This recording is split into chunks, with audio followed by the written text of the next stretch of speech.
आज मैं आप लोगों के सामने क्रैब मूवी को एक्सप्लेन करने जा रही हूँ। मूवी की स्टार्टिंग में हमें एक कपल दिखाया जाता है जो एक केकड़े को मरा हुआ समझकर उसके साथ पिक निकालने लगते हैं।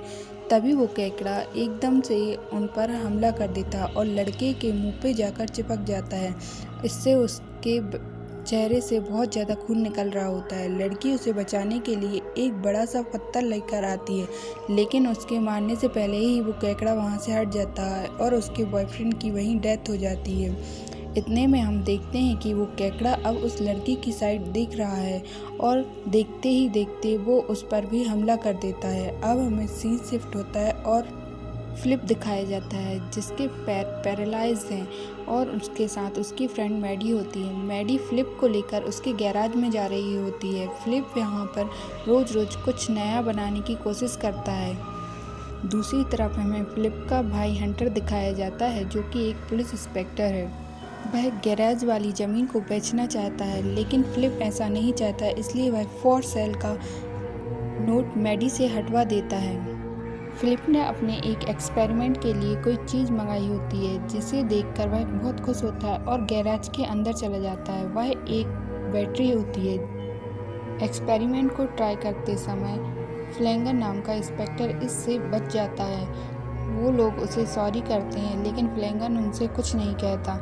इसके बाद वो बताता है कि वो यहाँ हंटर से मिलने आया है। इतने में वहाँ हंटर आता है और वो फिलिप से फॉर सेल का बोट हटाने से मना करता है। तभी फ्लैंगन के पास एक कॉल आता है जिसमें पता चलता है कि समुद्र के पास कोई व्हेल मछली मरी पड़ी है।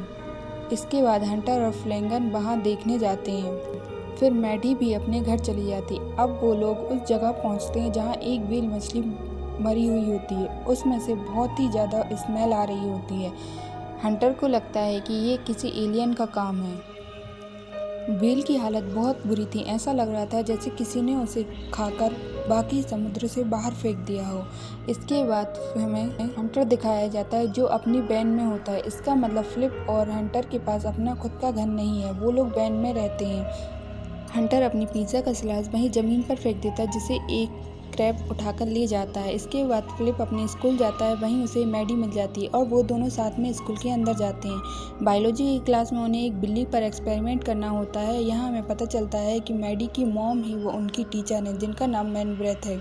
अब हमें फिलिप का एक फ्रेंड दिखाया जाता है जिसका नाम राडो है। वो मैडी से डेट पर चलने के लिए कहता है। असल में उनके स्कूल में एक फंक्शन है, लेकिन मैडी कहती है कि मैंने फिलिप के साथ अपनी डेट बुक कर ली है। बीच पर हमें हंटर दिखाया जाता है जहां उन्हें एक कंकाल दिखता है। ये कंकाल दरअसल उसी लड़के का होता है जो हमें मूवी की स्टार्टिंग में दिखाई दिया था। वहां पड़े खून का पीछा करते हुए वो एक गुफा तक पहुंचते हैं। हंटर गुफा के अंदर जाता है, फ्लैंगन बाहर ही खड़ा होता है। हंटर को गुफा में लोगों की कटी हुई डेड बॉडी दिखती है और वो भागकर बाहर आ जाता है, जहाँ हमें वही लड़की दिखती है जो हमें मूवी की स्टार्टिंग में दिखाई दी थी। वह कहती है ये सब उन्हीं केकड़ों ने किया है। हंटर उस लड़की को देखकर डर जाता है और फिर वहाँ से भाग जाता है। अब हमें दूसरी तरफ राडू दिखाया जाता है जो अपने फ्रेंड के साथ पार्टी कर रहा होता है। तभी वहाँ पर कुछ केकड़े आ जाते हैं और उसके दोस्त पर हमला कर देते हैं, लेकिन राडू कैसे भी करके वहाँ से निकलकर भाग जाता है। अब हमें फिलिप दिखाया जाता है जो अपने गैराज में कुछ बना रहा होता है। तभी वहाँ हंटर आ जाता है और पूछता है कि तुम क्या कर रहे हो। फिलिप एक बैटरी दिखाते हुए कहता है कि ये बहुत ही पावरफुल बैटरी है। फिर वो उस बैटरी को अपने एक्सपेरिमेंट के साथ जोड़ता है और फिर अपने पैरों पर लगाकर चलना स्टार्ट करता है, लेकिन थोड़ी देर चलने के बाद ही वह वापस गिर जाता है। अपने एक्सपेरिमेंट को फेल होता देख फिलिप को बहुत गुस्सा आता है और वो अपने व्हील चेयर पर बैठकर वहाँ से निकल जाता है। तभी वहाँ मैडी और उसकी मॉम आती है। फिलिप को जाता देख मैडी उसके पीछे जाती है और हंटर और उसकी मॉम मैनब्रेथ उनकी वैन में आकर बैठ जाती है। हंटर यहाँ कुछ एल्बम दिखाता है जिससे हमें पता चलता है कि हंटर बचपन में मैनब्रेथ को लाइक करता था। इसके बाद वो लोग वहाँ से चले जाते थे। फिलिप मैडी से कहता है कि मेरा एक्सपेरिमेंट फिर फेल हो गया है। यहाँ राडो एक क्लब में पहुँचता है और सभी को बताने की कोशिश करता है कि केकड़े हमला कर रहे हैं, लेकिन राडो की बात पे कोई यकीन नहीं करता। राडो की हरकतें भी बहुत अजीब थी, इसलिए सभी उसको पागल समझते थे और कोई उसकी बात पे यकीन नहीं करता था। फिर राडू वहाँ से चला जाता है और उन्हें रास्ते में फिलिप और मैडी मिलती है। राडो उन्हें बताता है कि केकड़े बहुत ही खतरनाक हो गए हैं और वो हमला कर रहे हैं। तभी उन्हें सामने एक केकड़ा नज़र आता है। मैडी उसके पास जाकर देखती है। उन लोगों के देखते ही देखते वो क्रैब अपने आप वहीं पर गिरकर मर जाता है। यह देखकर राडो कहता है कि ये बहुत ही खतरनाक है, लेकिन वो दोनों वहाँ से उसे वहीं छोड़कर चले जाते हैं। यहाँ मैडी अपनी मॉम को बताती है कि फिलिप ने बहुत ही बढ़िया गैजेट बनाया है और फिर वो दोनों छुपकर उस गैराज में जाते हैं उसका वो गैजेट देखने के लिए। राडो अभी भी उसी जगह पर खड़े होकर उस केकड़े को देख रहा होता है और उसके देखते ही देखते वो केकड़ा एक बड़े से मॉन्स्टर में बदलने लगता है और उस पर हमला कर देता है। दूसरे दिन फ्लिंगन अपनी बोट पर बैठकर मछलियाँ पकड़ रहा होता है। दूसरी तरफ हंटर और फिलिप अपनी वैन में बैठकर पार्टी के लिए तैयार होते हैं। फिलिप यहाँ पर उसी गैजेट का यूज़ करता है जो उसने लास्ट नाइट बनाया था, जिसे मैन ब्रेथ ने थोड़ा सही किया, जिस वजह से वह अब पूरी तरीके से काम करने लगा है और वो अच्छी तरीके से चलने लगता है। मैडी ये देखकर बहुत खुश होती है और फिर वो दोनों डांस के लिए चले जाते हैं। दूसरी तरफ हमें हंटर दिखाया जाता है जो कि मैन ब्रेथ को ढूंढ रहा होता है। रास्ते में उसे एक केकड़ा दिखाई देता है। जब वो उसे पास से देखने जाता है तो वो उस पर हमला कर देता है। इतने में वहाँ मैन ब्रेथ भी आ जाती है और फिर वो दोनों वहाँ से पार्टी के लिए चले जाते हैं। म्यूज़िक वाले लड़के के पास में एक केकड़ा आता है और फिर वो उस पर हमला कर देता है।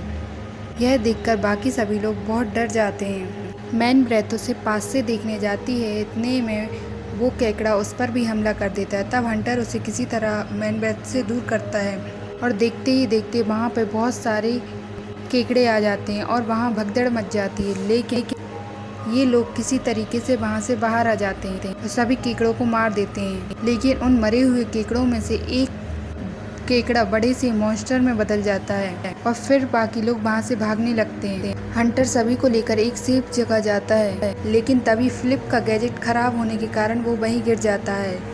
तभी वहाँ वो क्रिएचर आ जाता है और वो उन लोगों को देख लेता है। फिलिप उसे अपनी साइड आता देख हंटर को वहाँ से जाने के लिए कहता है, लेकिन हंटर नहीं जाता और उसके सामने जाके खड़ा हो जाता है। इतने में हम देखते हैं कि वहाँ राडो आ जाता है और वो उस क्रिएचर को मार देता है।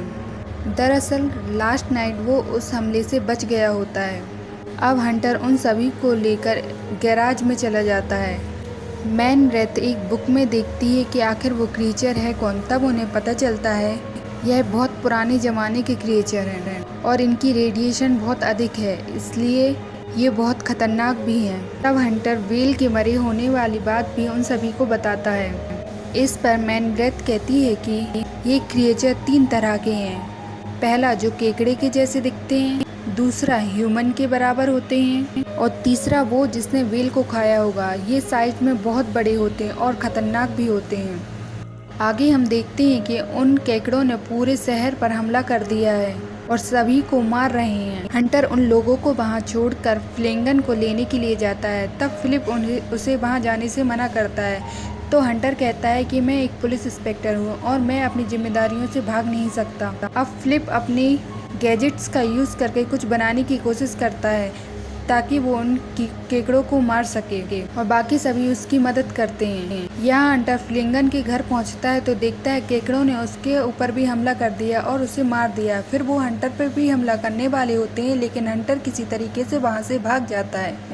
गैराज पे भी बहुत सारे केकड़े हमला करते हैं, इसलिए राडो बाहर उन्हें मारने के लिए आ जाता है। यहाँ मैडी एक केकड़े को जान से मार देती है। अब हमें सबसे बड़ा वाला क्रिएचर दिखाया जाता है जो समुद्र में है और वहाँ तबाही मचाने के बाद अब वो शहर की तरफ बढ़ रहा है। यहाँ फिलिप एक बहुत बड़ा रोबोट बना के तैयार कर देता है जो कि अब उस बड़े वाले क्रिएचर से लड़ने वाला था। इस रोबोट को फिलिप खुद ही चला रहा होता है। वो बड़ा क्रिएचर रोबोट का एक हाथ तोड़ देता है। इस पर फिलिप अपने रोबोट की तलवार निकालकर क्रिएचर का भी एक हाथ तोड़ देता है। इससे वो क्रिएचर बहुत एग्रेसिव हो जाता है और वो रोबोट को नीचे गिरा देता है। इतने में वहाँ पर हंटर कार लेके आता है और कार से उतरकर सिर्फ कार को क्रिएचर के ऊपर फेंक देता है। कार के क्रिएचर से टकराने पर वो ब्लास्ट हो जाती है इतने में फिलिप अपनी बैटरी से हमला करके उस क्रिएचर को मार देता है। इसके बाद मैडी और फिलिप शहर के बाकी क्रिएचर्स को मारने के लिए वहाँ से चले जाते हैं। मैं ऐसे ही आप लोगों के लिए नई नई वीडियोस लाती रहूँगी, इसलिए प्लीज़ चैनल को सब्सक्राइब करके बेल आइकन को दबाइए। कमेंट करके बताइएगा कि आपको ये एक्सप्लेनेशन कैसा लगा।